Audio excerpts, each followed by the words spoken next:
na po natin ang ating mga mind and heart. Let's welcome the man of God, Pastor Raymond Delphi.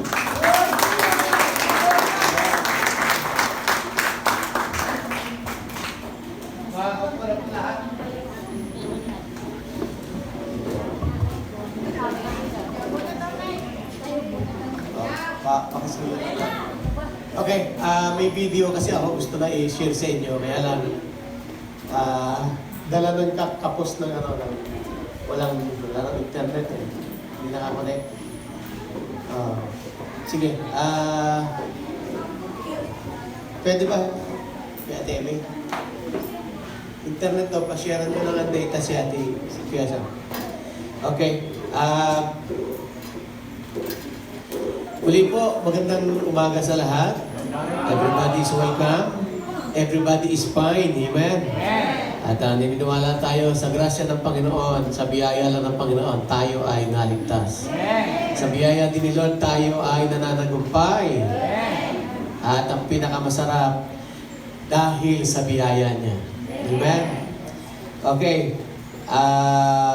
Pinag-usapan natin ang mabungang buhay nitong mga nakarang araw sa ating mga simbahay, the fruitful living. Pero huwag natin kakalimutan, pinapaalala sa akin ng Panginoon na ipaalala din sa lahat. Mamaya nga pala ay may panauhin tayo, ang ating bukal alam ng danay dadating. So, naka-4 na tawag mo siya, hindi ko nasagot. Pero kanina nga, kagabi nga, ako ay invited din doon sa Matang Tubig, Baliwag, dahil sa isang kaibigan nating Bishop, anniversary naman nila. Pero hindi namin magagawa na iwanan ng Hagunoy. Amen? Amen. Ang paumbong.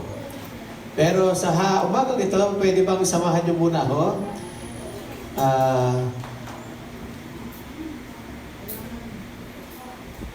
Pwede po ba tayo lahat ay tumayo? Okay. Binubungkahin ko na makipagbukas po kayo sa akin sa Genesis chapter 7, verse 1 to 13. Okay? Kami na lang muna sa habang nag-play ka pa dyan. Okay, sa chapter 7, verse 1 to 13, ito po ang sinabi ni Yahweh kay Noe, pumasok kayong mag-anak sa barko, sa lahat ng tao, ikaw lamang ang nakita kong namumuhay ng matuwid. Magdala ka ng 7 pares at sa bawat hayop na malinis at isang pares naman sa di malinis. 7 pares din sa bawat uri ng ibon ang iyong dadalhin. Gawin mo ito upang magpatuloy ang kanilang lahi sa balat ng lupa. Pagkaraan ng 1 linggo, paulanin ko ng 40 araw at 40 gabi upang lipulin ang lahat ng aking nilikha sa daigdig. Sa verse 5, at ginawa nga ni Noe ang bawat iniutos ni Yahweh. Si Noe ay 600 taon nang si Noe ay 600 taon nang bumaha sa daigdig. Yan, 600 years old siya nung bumaha sa daigdig. Pumasok na siya sa malaking barko kasama ang kanyang asawa, mga anak at mga manugang upang maligtas sa baha. Sa bawat uri ng hayop, malinis o hindi, sa bawat uri ng ibon at maliit na hayop, ay nagsama siya sa barko ayon sa utos ng Diyos. Pagkaraan ng 7 araw bumaha nga sa buong daigdig, si Noe ay 600 taong gulang na noon. Noong 17 araw ng 2 buwan, nabuksan lahat ng bukal sa ilalim ng lupa. Nabuksan din ang mga bintana ng langit. Bumuhos ang ulan sa loob ng 40 araw at 40 gabi. Pumasok noon sa barko si Noe at ang kanyang asawa, kasama ang kanilang 3 anak na lalaki na sina Shem, Ham at Japhet, at ang kanilang asawa. Ayon sa utos ng Diyos, pagkatapos sinara ni Yahweh ang pinto ng barko. 40 araw na bumaha sa daigdig. Sa verse 17, lumaki ang tubig at lumutang ang barko, palaki ng palaki ang tubig habang palutang-lutang naman ang barko. Patuloy pang lumaki ang tubig hanggang sa lumubog ang lahat ng matataas na bundok at tumaas pa ng halos 7 metro sa taluktok ng mga bundok. Namatay ang bawat may buhay sa lupa, mga ibon, maamo at mailang ng mga hayop, lahat ng gumagapang sa lupa at sa lahat ng tao. Sa verse 22, ang lahat ng may hininga sa ibabaw ng lupa ay namatay. Ang mga tao at mga hayop sa daigdig ay nilipol ng Diyos maliban kay Noe at ang kanyang mga kasama sa barko. Nagsimulang bumaba ang tubig pagkatapos ng 150 days o 150 araw. Diyos po ang magpala ng kanyang salita. Tayo po'y manalangin. Panginoon, salamat po isang pa. Bless na kami. At ngayon naman ay inspired mo kami at i-bless mo pa rin, encourage mo pa rin kami, i-remind po kami. Ito po kami samot dalangin sa ngalan ni Jesus. Amen. Makakapura na po tayo lahat. Okay.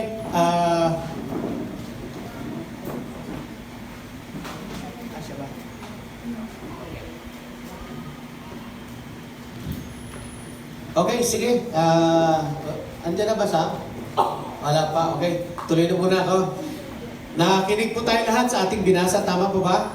Anong pahiwatig ng Diyos patungkol sa huling araw o sa araw ni Noe? Ha? Yon.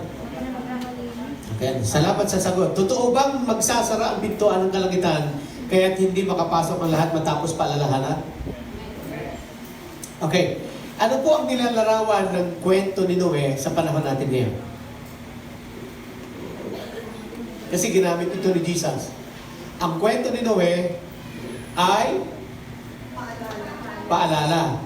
Pero meron tinatawag na typological symbol para sa ating kapanahunan. Alam niyo ba yung typological? Sinisimbolo ng arko na niyon ay walang iba kundi si Jesus. Amen.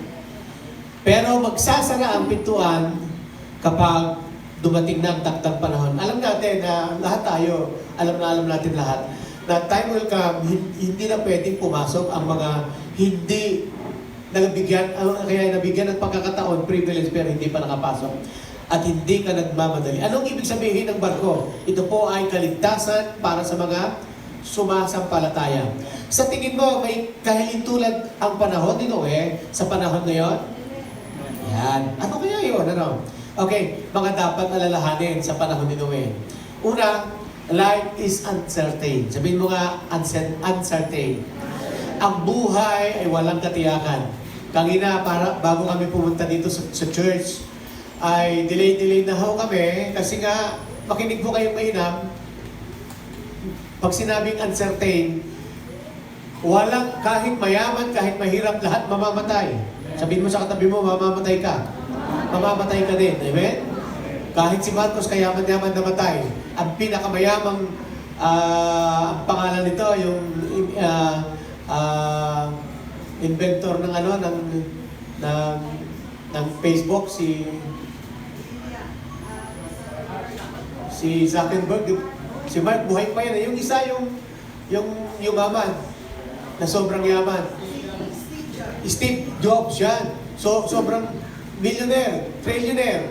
Pero alam nyo, namatay din siya. Kaya, life is uncertain. Kanina, papunta kami rito, ay may sumingit sa harapan namin. Biglang-bigla na lang, na-stroke na pala. Tapos ayun nga, nakita ko, unat na napaka-traffic doon sa amin dahil sa ginagawa, inuhukay doon sa crossing. So, makalawa naman, nung Friday afternoon, nagmamadali ang lahat ng tao dahil sa rush, dahil nga po sa ulan. Doon po sa bandang malapit sa crossing sa may Badyaw, may dalawang bata namang nakabulagta, di ko alam kung buhay yun, at dinatna ng ambulance. Pero nakikita ko po, nire-revive na lang, at sabog po ang ulo dahil sumalpok po yung kanilang buton.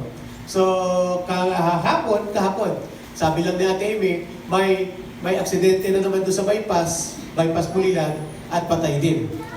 Okay, so dito sa Aguray, madalas, halos. Kahapon, sa bagong bypass, may namatay din. Oh. So, life is uncertain. Sabihin mo nga, life is uncertain. Ang buhay ay walang katiyakan. Dapat lahat ng oras, lahat ng panahon, nakahanda ka. Amen? So, pangalawa, death is true. Ang kamatayan ay true o katotohanan. Hell is real. Amen? Hell is real. If you miss heaven, you will not miss hell. Ulitin ko lang ulit. Death is true. Hell is real. If you miss heaven, you will not miss hell. Sa Tagalog, ang kamatayan ay totoo at dumarating siya, walang nakatitiyak. Kahit mayaman, kahit mahirap ka. At ang impyerno ay totoo. Sabihin mo nga, totoo. Bakit yung sinabi ko sa totoo? Nasa Bible. Si Jesus mismo ang nagsabi. Okay?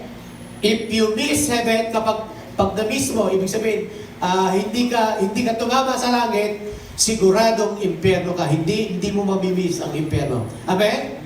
So, alam ko po kung hindi natin ini-ignore yan, alam natin ng lahat yan. So number 3, hope is given by Jesus. Ngunit binigyan tayo ng dakilang pag-asa, walang iba kundi si Jesus. He offered remedy. Ano yung remedyo o remedy? Dahil sa ating kasalanan, di ba? Tayo mapapahamak. Romans chapter 6 verse 23, for all have sinned and come short to the glory of God. Ang lahat ay nagkasala, ngunit ang kabayaran ng kasalanan ay kamatayan, ngunit ang kaloob ng Diyos ay buhay na walang hanggan. So ano yung kaloob ng Diyos? Kung may kamatayan, buhay naman na walang hanggan. Kaya yan po yung pag-asa natin. At mayroon pang isang pag-asa na bigay ko sa atin. Sa John 14 verse 6, sabi niya, 14:1 muna. Sabi niya, do not get troubled. Huwag kayong mga gulumihanan. Sabi niya, in my Father's house have many mansion. Kaya kung ikaw'y nagugulumihanan, wala kang bahay dito. Sa langit, maraming bahay. Mansion pa. Amen. Yun ang sabi ng salita ng Diyos. In my Father's house have many mansion. Kaya dito nangungupahan ka lang sa langit, may sarili kang mansyon. Kung tagalangit ka nga. Amen. Kasama, sige, palakpakan natin yung mga tagalangit. Yan. He offered hope and remedy. He offered heaven. Yan. Okay. Matthew chapter 24 verses 67 to 44. Ang pagdating ng anak ng tao ay tulad sa pagdating ng baha noong panahon ni Noe. Ang mga araw na iyon. Yan. Ito po ang kwento ngayon. Kaya na binasa ko po yung Genesis, yung mismong okay, tingin po kayo sa akin, napakahaba ng karunungan ng Diyos, napakadakila. Alam niyo kung bakit? Ito yun how comes, sino po yung author ng Genesis? Yung tinatawag na Pentateuch. Genesis, Exodus, Leviticus, Numbers, and Deuteronomy. The first book of the Bible. Sino yung author? Moses himself. Tingnan nyo ha. Kailan pinanganak si Moses? After creation, after Noah, after ano pa? Bago pa dumating yung law. Pero tanong, 100 and 1,000 years ago, kaya bang ikwento ni Moses yung nangyari sa creation at maging dito sa recreation? Bakit recreation? Kasi, ito po yun nung unang nilikha ang Diyos ang tao, natuwa siya. Pero nung dumami na ang tao at nagpakasama-sama, nalungkot ang Diyos. At sinabi niya sa sarili niya, nalungkot ako sa pagkalikha ko sa tao. Anong dahilan? Bakit nalungkot? First time in the history, why God get trouble? Siya ay nabahala, siya ay nalungkot. Why? Nagkasala-sala ang tao. Andito yan. At kinote yan ni Jesus sa Matthew chapter 24 sa verse 3:37.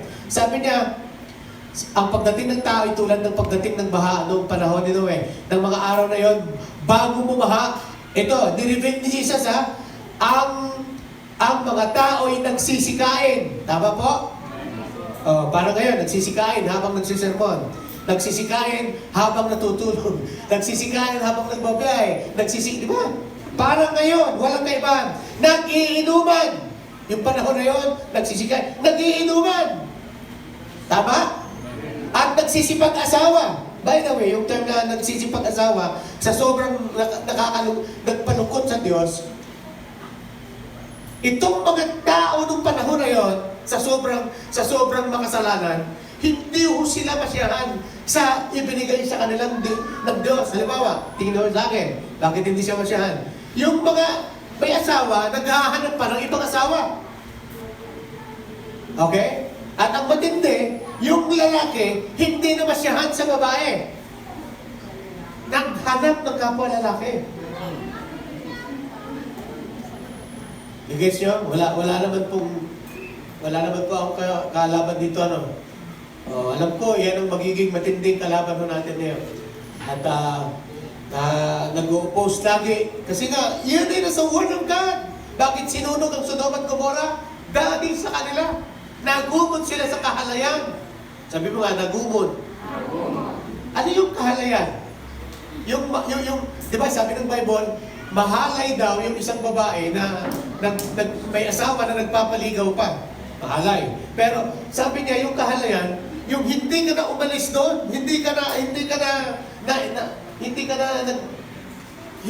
nag-reform, hindi ka na nagbago, nagkaroon ng pagkakataon. Okay? Verse 38, na mga araw na yon, bago bumaha, yan. Yan, so verse 39 naman tayo. Nagsisipag-asawa hanggang sa pumasok si Noe sa barko. 39, hindi nila namalayan ang nangyayari hanggang sa dumating ang baha at tinagay silang lahat. Gayon din ang nangyari pagdating ng anak ng tao. Sa panahong iyon, may dalawang lalaking nagtatrabaho sa bukid, kukunin ang isa at iiwan ang ikalawa. 41, may dalawang babae nagtatrabaho sa gilingan, kukunin ang isa at iiwan ang ikalawa. Kaya't maging handa kayo dahil hindi nyo alam kung kailan darating ang inyong Panginoon. 43, tandahan ninyo ito, kung alam ng may-ari ng bahay kung anong oras sa gabi darating ang magnanakaw, siya'y maghahanda at hindi niya pababayaan pasukin ang kanyang bahay.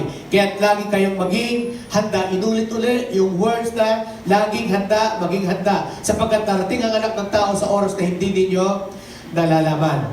Kailan daw darating ang anak ng Panginoon, si Jesus? Sa panahon na hindi nyo ine-expect o inaasahan. Amen. Amen. Ngayon,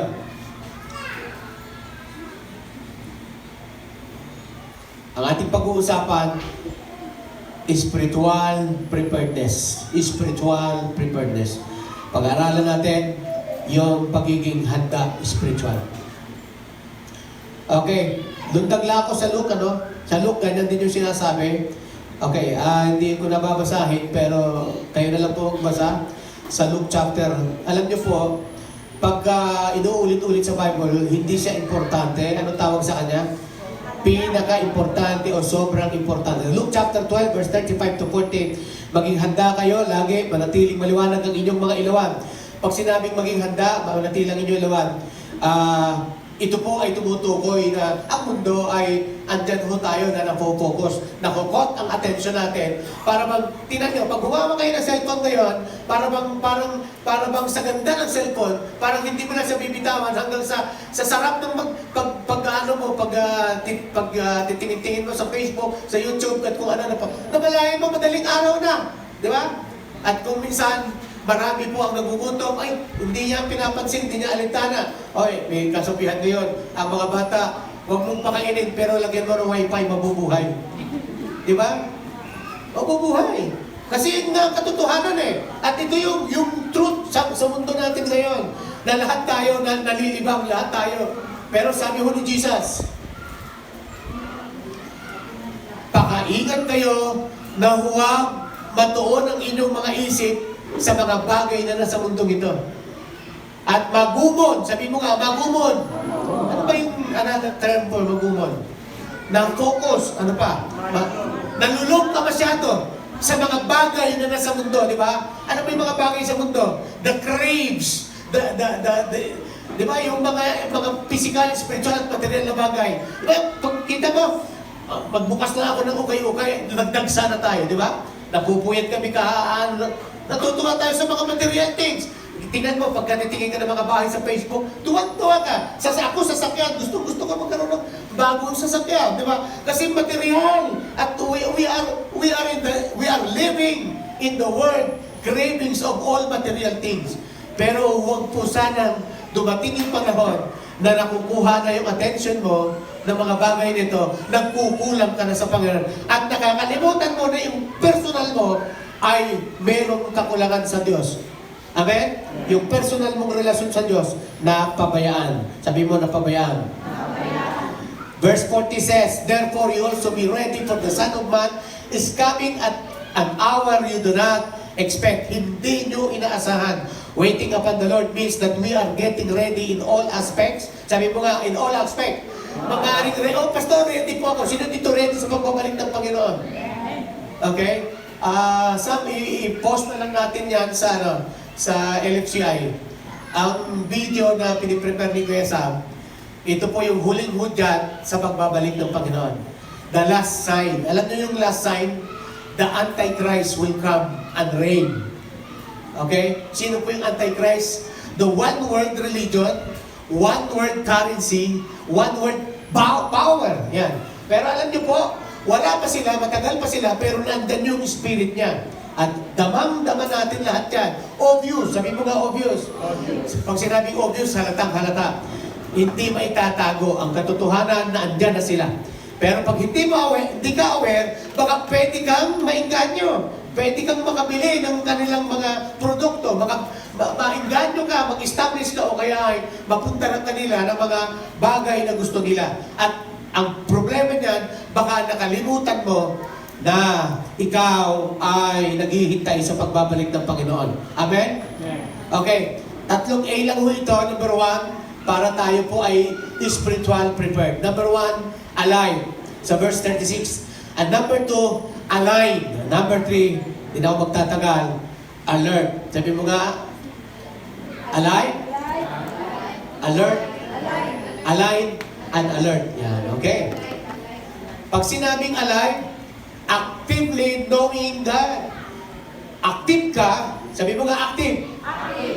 Nasa gawain ka, nasa prayer group ka, sa network ka, pero hindi mo pa rin nakakalimutan yung lahat ng gawain na alam mo para sa Panginoon. Amen? Kaya pag nagkulang ka, problema mo na yun. Naalala ko yung aming aso, malungkot na yun, si Choco. Ang survival na aso ni Day Lilian. Yan. Diba? Ano yan eh, 4 din silang anak, namatay yung ina, namatay din yung malalaki. Si Choco lang nag-survive. Apo ni Day Lilian.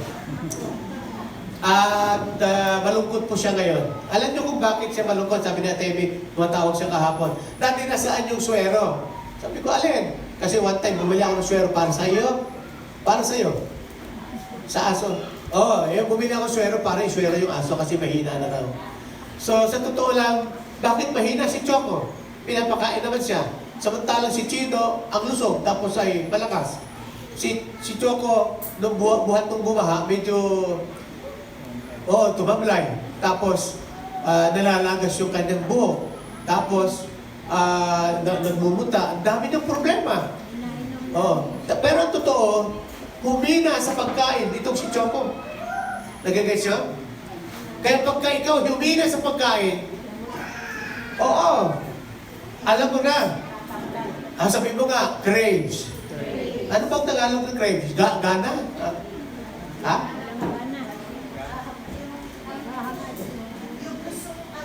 Yun.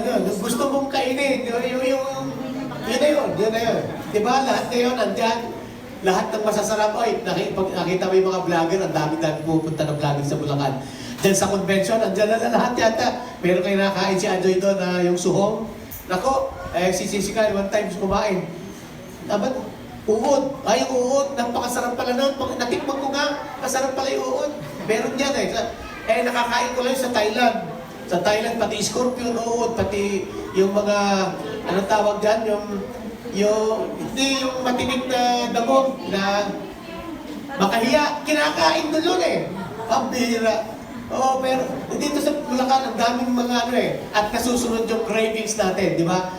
Tinadaan ka dyan, kakain ka lang, may lugawan, may pares, etc. At na halos lahat. Pero alam mo ninyo, kahit maraming pagkain, kung wala kang gana, maghihina ka. Tapatin niyo ako, sino dito ngayon hindi naghihina? Kasalanan mo kung nahihina ka. Bakit? Andiyan na lahat. May gawain dito, may gawain doon, may lahat na lang pinangalanan na natin May simbahay dito. Araw-araw may simbahay. Hello? Kaya kasalanan mo na kung hindi ka kumakain at umaaten. Sabihin mo sa katabi mo, kasalanan mo. Kaya ang buhay, bakit siya buhay? Kasi kumakain. Ano ang comparison ng buhay sa may sakit? Diba, ang sick people, hindi gumagalaw.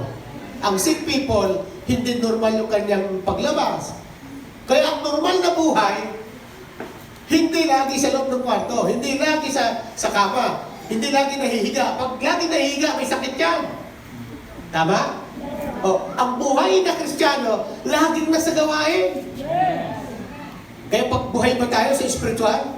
Yun, pagising mo pa lang si Lord na. Amen?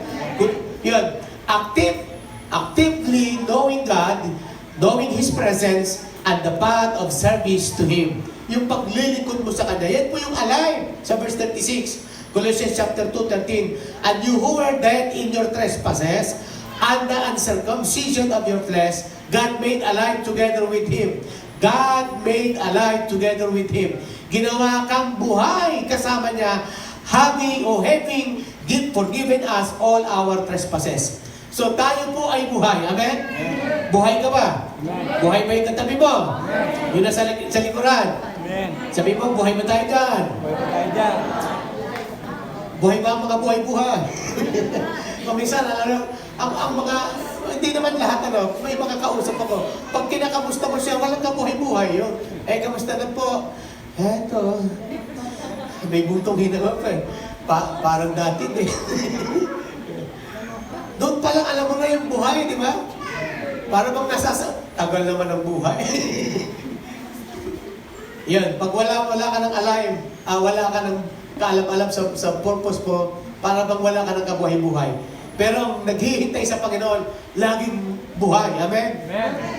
Ano yung kinakanta? Yung dulo ay enthusiastic.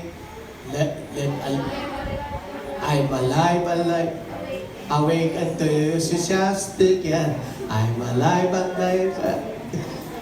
Kantahin nyo nga. 1, 2, 3, go. I'm alive, alert, awake, enthusiastic. I'm alive, alert, awake, enthusiastic. I'm alive, alert, awake, alive, alert. I'm alive, alert, awake, enthusiastic. Si Ate Amy lang eh. Sabay-sabay. 1, 2, 3, go! I'm alive, alert, awake, enthusiastic. I'm alive, alert, awake, enthusiastic. Ay, walang alive! Naglulukuhan lang tayo dito. Lahat ng alive! Wala pa! Hindi, pag tinatong tayo ng Panginoon na hindi alive, siguratin ko sa inyo, pagdating mo sa impyerno, doon ka ma-alive. Di ba? Di ba? Pastor, buhay pa ba yung mga nasa impyerno? Yes!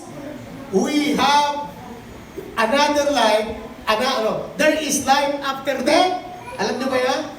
Sabi mo, there is life after death. May buhay sa dalawang buhay. Ano yun?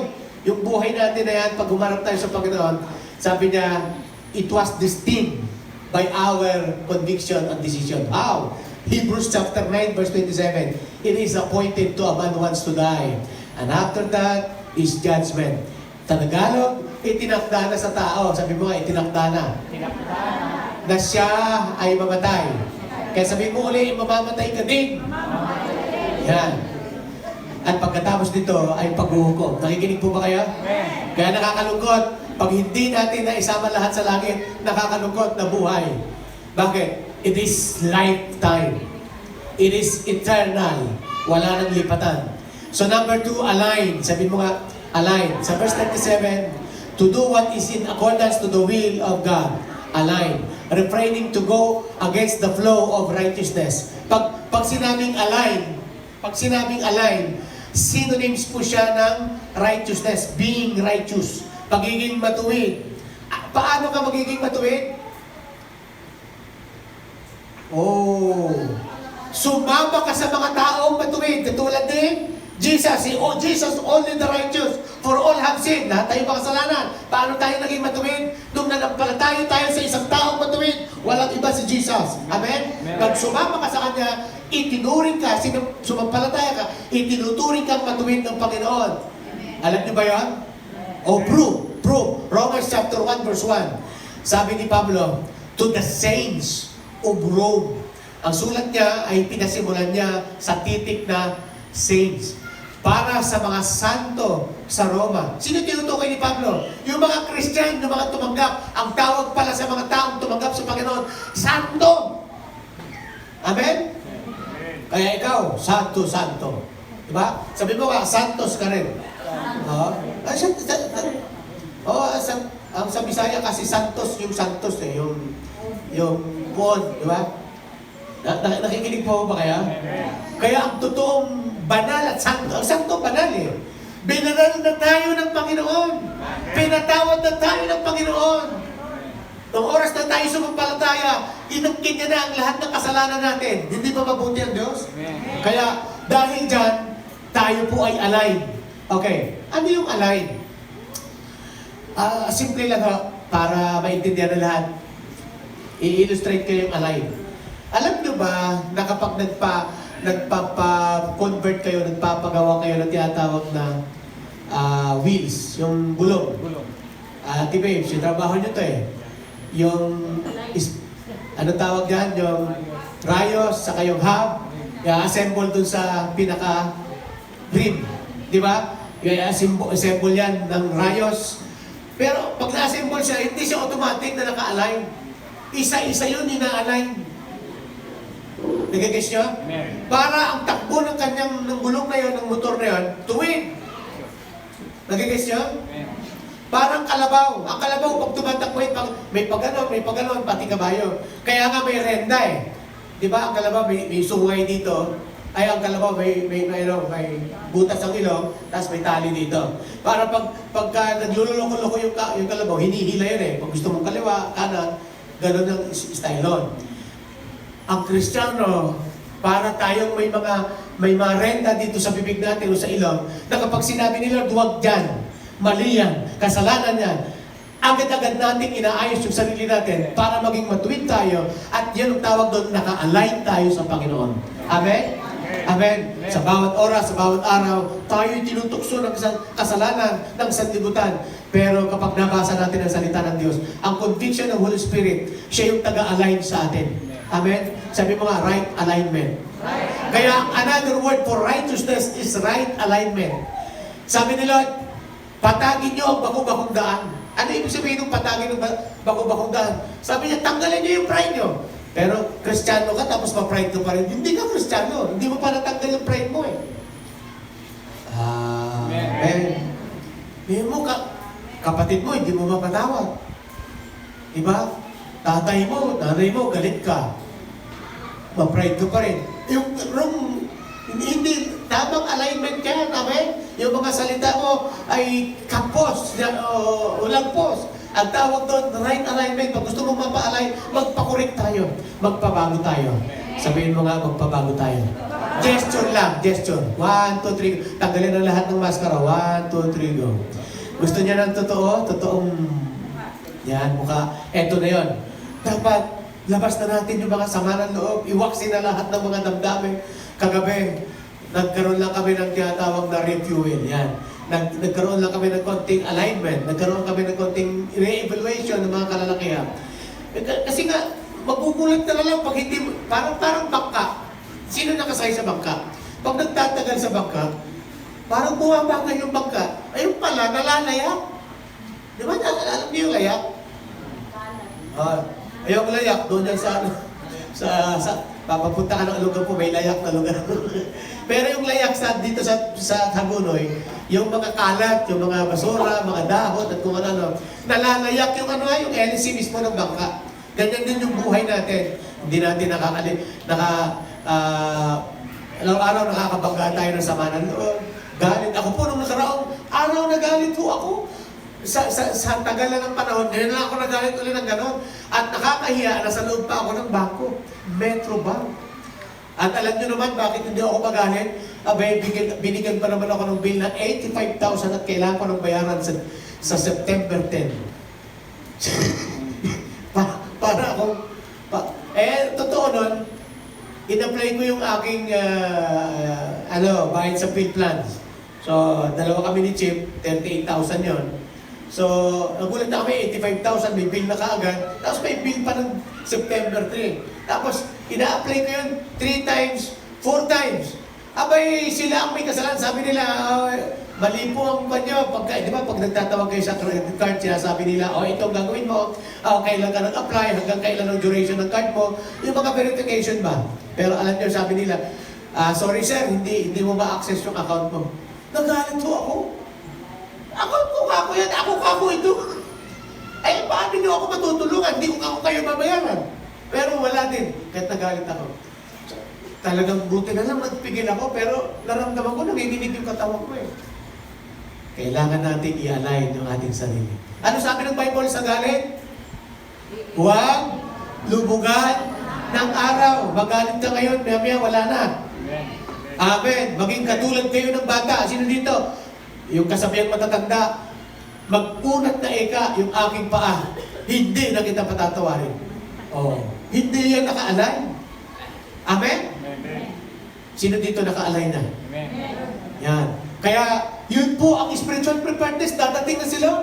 Yung panahon ni Noe ay, eto pong malungkot. Nung malapit na dumating si Noe, simula na pong umulan. Bago dumating ang bagyo, ang ulan at baha, nangaral po si Noe. Hindi lang po siya isang araw nangaral, 2 araw, 3 araw. Matagal po siyang nangangaral. Magsisi na kayo sapagkat gugunawin ng Diyos ang langit at lupa. At nangaral po siya halos ng dalawang buwan. At guess what? Walang naniwala sa kanya. Bakit? Ni minsan wala pang nakitang ulan at baha itong mga tao sa panahon niya. Kalokohan yan. Pangalawa, kung gagawa ka ng barko, dapat sa dagat. Bakit sa bundok? Kaya pinagtatawan siya. Bukok talaga itong si Juan. Wala sa katinoan, si Noe. Nangangaral pa naman. Lahat ng sinabi na nilang kung ano-anong panguyang. Pero si Noe, sabi ng Biblia na binasa natin kanina, si Noe lang ang nanatiling matuwid sa harap ng Panginoon.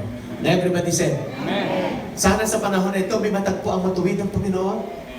Pero alam niyo po, yung mga umuyang, yung mga tumulugsa, lahat, magugulat ka eh. Pagdating ng panahon na yon, bumamaha na, bumuhos na ang ulan, nagsitawak na sila, lumapit na sila sa arko. Lumapit na sila. At lahat ng kanilang mga sinabi ay kinain na nila. Lahat ng tiyabangan nila. Actually, hindi nila kaano-ano si Noe, pero ang sabi nila, Lolo Noe! Daddy Noe!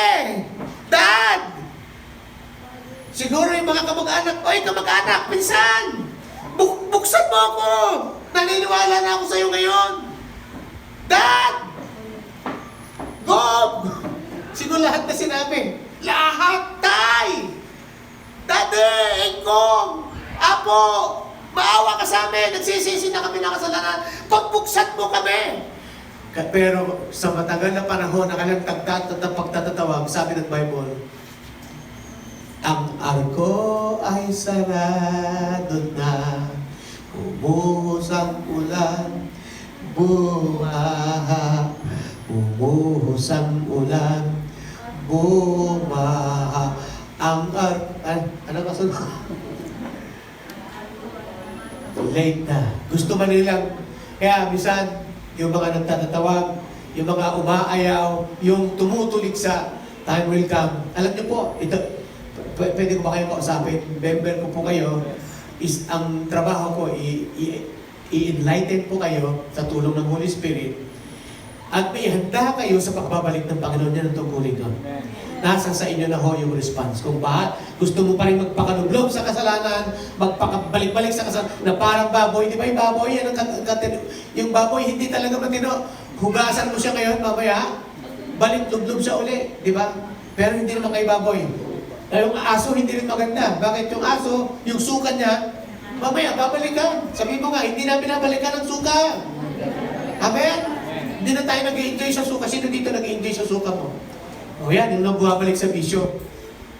Ito ang paliwanag ng Panginoon. Darating yung panahon na ang arko'y sarado na. Ito yung kumakalat na katuruan at pinabubuluanan ng talinghaga, hindi talinghaga, ng kwento ni Jesus. Na ang Diyos daw ay mapagpatawad. Na ang Diyos daw ay pinatawad na tayo. Tama po, half-truth lang yun. Pero si Lord, dahil banal siya, He will punish the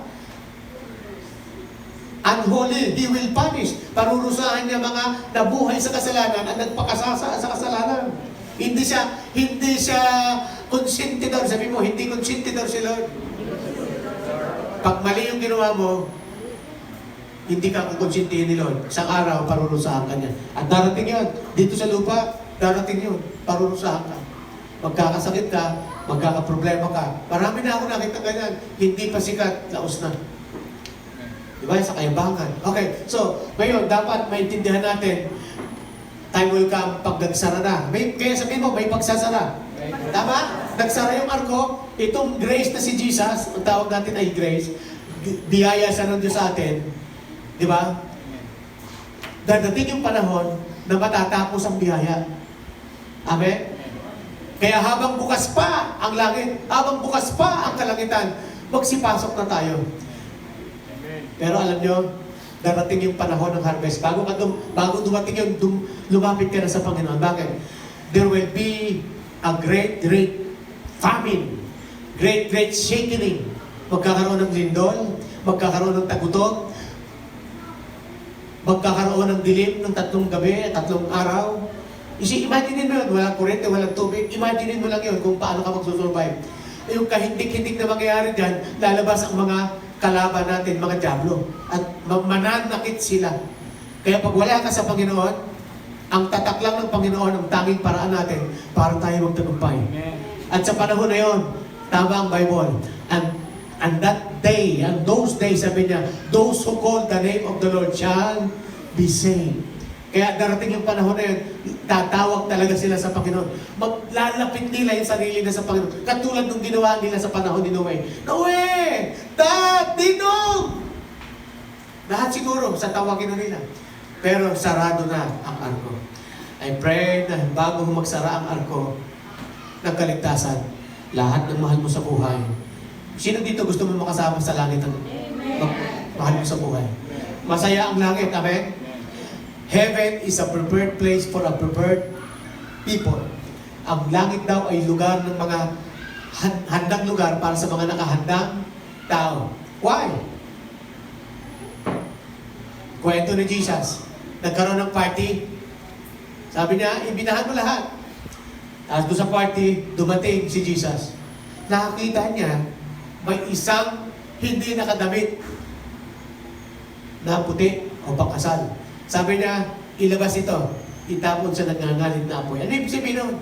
If you found or find guilty of sin, kung naka-attend ka na, nakarinig ka na, pero nanatili ka pa rin sa kasalanan, yung damit dyan, yan yung puso natin, yung kondisyon ng buhay natin. Kaya paayos ka na. Sabi mo, magpa-align ka na. Everybody said, magpa-align ka na. Amen? So, alignment means doing what is the accordance to the will of God. Refraining to go against the flow of unrighteousness. Isaiah chapter 14 verse 24, the Lord of hosts has sworn, as I have planned, so shall it be, and as I have purposed, so shall it stand. Pangatlo po at panghuli, alert. Ano yung una? Alive. Pangalawa? Alive. Ang pangatlo, alert. Verse 39. Alert means to be sensitive. Ano yung sinasabi ng verse 39? Alert.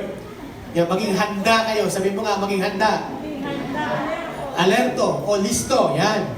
To be sensitive, pag sinabing alert, to be sensitive and have discerning spirit. Sabi mo nga, discerning. Ano po yung sabi ng discernment? Ang discernment po, gift po siya na galing sa Panginoon. Sabi mo, gift.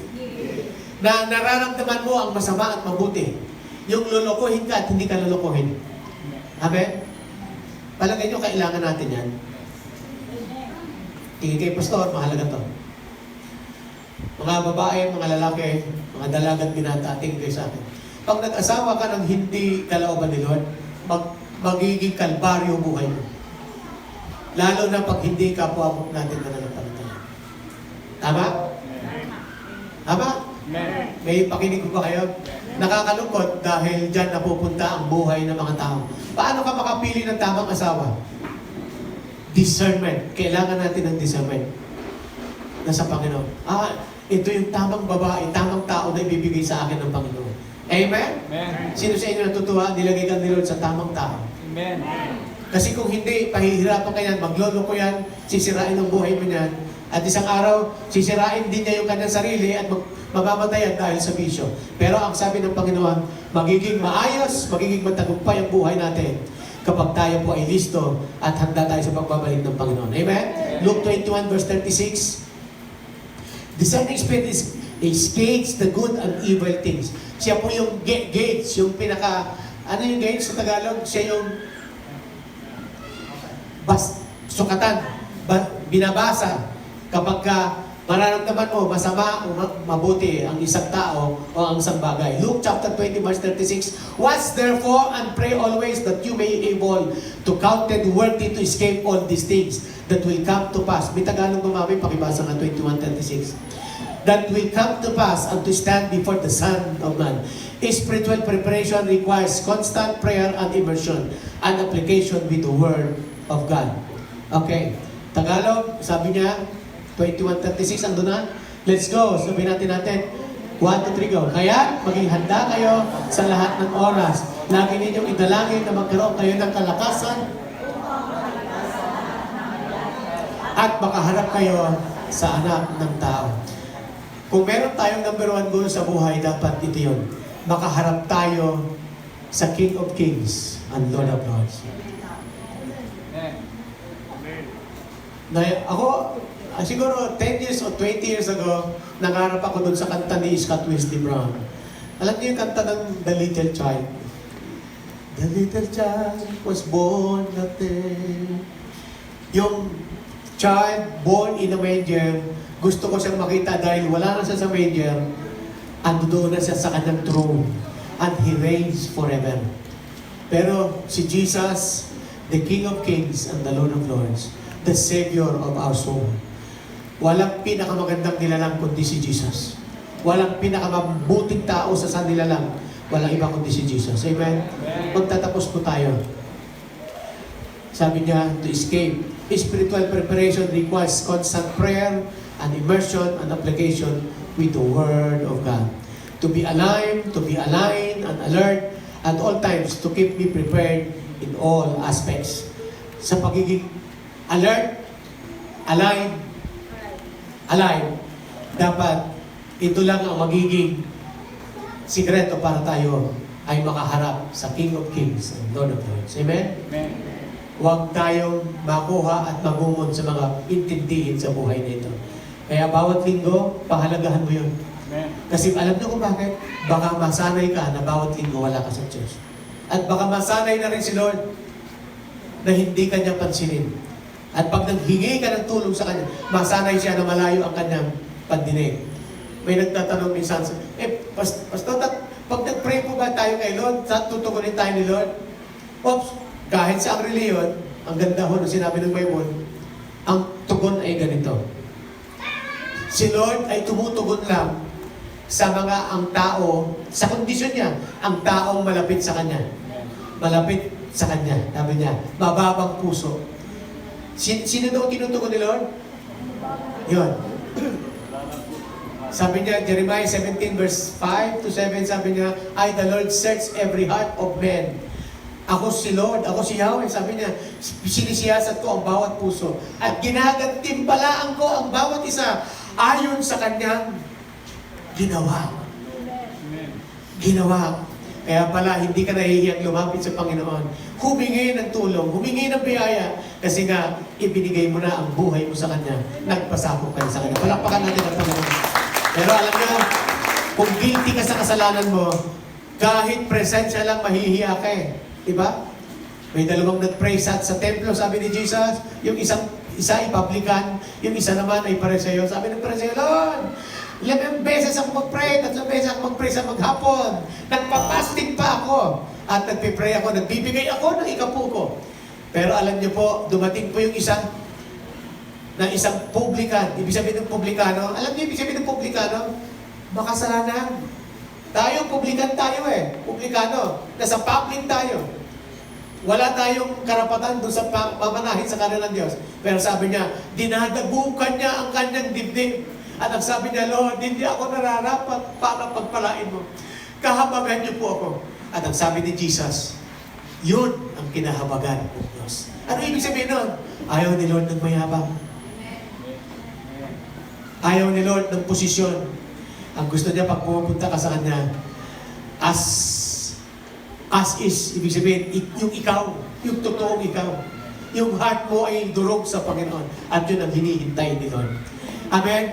Sabi ng kinakanta natin lagi, diyakap mo ko sa aking karumihan. Ibig mo ako nang di kayang tumpasan, O Diyos ng katarungan. Na kahit minsan di mahirap ng kamanagan ka. Salamat! Sino sa inyo nagpapasalamat? Handa kayo sa pagbabalik ng Panginoon. Hallelujah. O Diyos, hallelujah. Thank you, Lord God. Pwede ba tayong lahat? Inanyaya kong tumayo. Hallelujah. Sino sa inyo na handa na sa pagbabalik ng Panginoon? Hallelujah, hallelujah. Hallelujah. Thank you, Lord. Hallelujah. Hallelujah. Hallelujah, hallelujah. Ang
biyaya ng Diyos.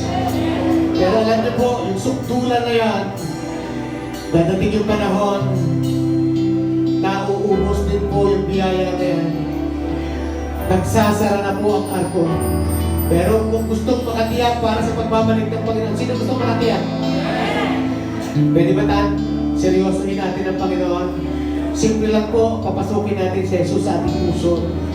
Siguraduhin natin ang ating kaluluwa handa, alive, alert. Sabihin po natin ang panalangin ito, Panginoong Jesus.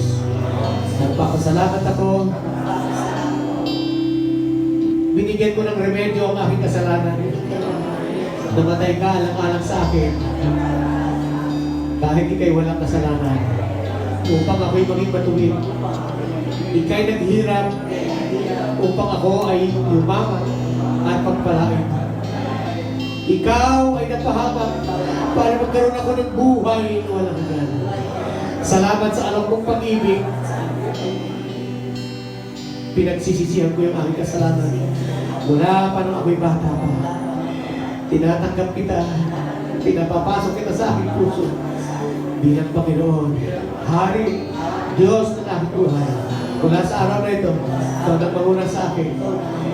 Tulungan mo akong paging handa hanggang sa bumalik. Ikaw sa lupa. Upang kung sino man ang kasama mo, isasama mo, Panginoon, sa buhay na walang hanggan.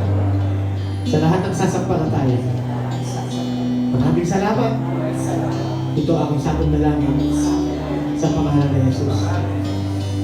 Sige, pasalamatan natin si Lord. Thank you, Lord. Thank you, Lord. Thank you, Jesus. Hallelujah. Salamat sa offer ng remedy. Thank you, salvation. Heaven is open. Heaven is open.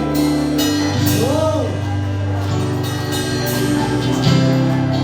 Kung sinunod mo ang seryosong panalangin, mula sa araw nito, congratulations, anak ka ng Diyos. Ang sino mang tumutong sa Kanya, binigyan ng karapatan na maging anak ng Diyos.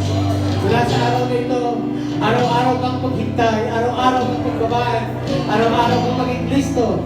Dahil anong oras, maaaring kong bumalik ang ating Panginoon. Sabi ng Biblia, salamat po aming Ama, hanggang sa aming paghihiwalay, baon-bayan namin ang mensahe ito sa aming tahanan, sa mga hanap buhay.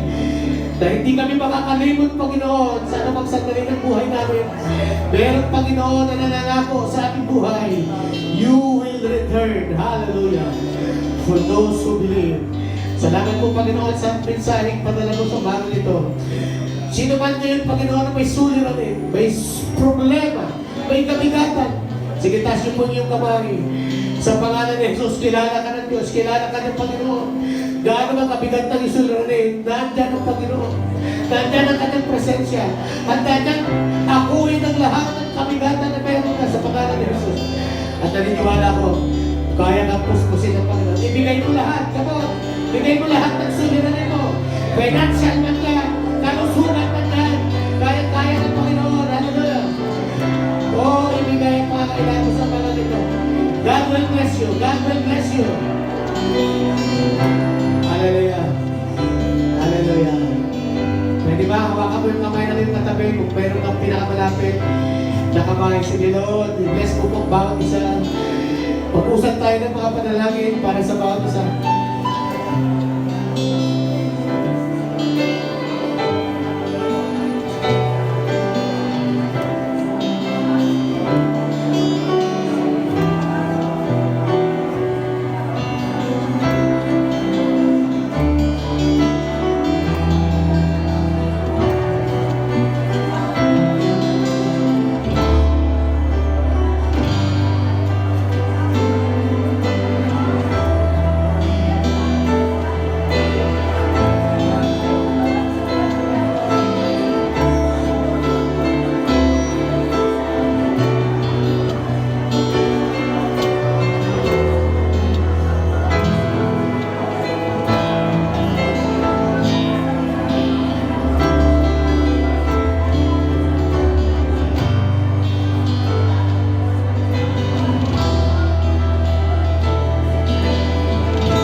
bless you. The Lord will make His light and face shine on you. The Lord will protect you. Sa loob at labas ng iyong tahanan, pagpalain ka. Lahat ng hawakan ng iyong kamay, pagpapalain. Lahat ng tapakan ng iyong paa, pagpapalain. Kahit ang kaaway, kahit ang kamatayan, hindi kayo kayang lapitan at gapiin. Sa pangalan ni Jesus, walang sumpa na maaaring dumating sa inyo. Puro pagpapala ng langit, aksa sa inyo. Habang kayo'y nabubuhay, tatawagan niyo ang pangalan ng Panginoon at pagpapalain niya kayo. Sa pangalan ng Ama, at ng Anak, at ng Espiritu Santo, lahat ay magsabi na, sige po, bless po natin ang bawat isa.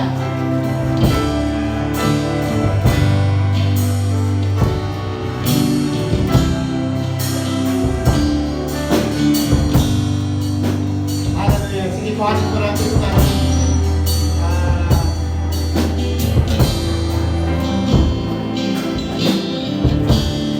Pwede na ho, pumila, bilisan lang natin.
Sabihin po natin, salamat po aking Ama sa tinapay nito, simbolo ng katawan ni Kristo, nabugbog, nasugatan, nagkaperang-peraso, alang-alang sa aking kasalanan. Inaamin ko na ako'y nagkasala, pero salamat pinatawad mo ako. Tinatanggap ko ito't may pananampalataya hanggang sa muli mong pagparito. Sa pangalan ng Ama, Anak, Espiritu Santo, sabay-sabay sa taas po natin yung saro. Sabihin po natin, salamat po Panginoon sa dugo ni Jesus na nabubo sa krus ng Kalbaryo. Hindi na wala ng kabuluhan sapagkat ako'y naligtas. Dahil sa dugo, ako'y may buhay na walang hanggan. Dahil sa dugo, ako'y magtatagumpay araw-araw. Dahil sa dugo, ako'y nilipat na mula sa dilim tungo sa liwanag. Dahil sa dugo, kaya kong pagtagumpayan ang kasalanan. Dahil sa dugo ni Kristo, kaya kong pagtagumpayan kahit ang kasalanan, kahit si Satanas. Salamat dahil sa dugo. Ang buhay na walang hanggan ay isang katiyakan. Sa pangalan ng Ama, Anak, Espiritu Santo, sabay-sabay tayo. Alapakan natin si Lord.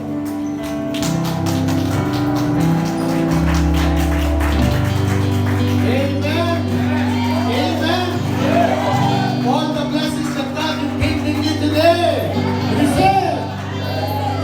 Let it flow to you.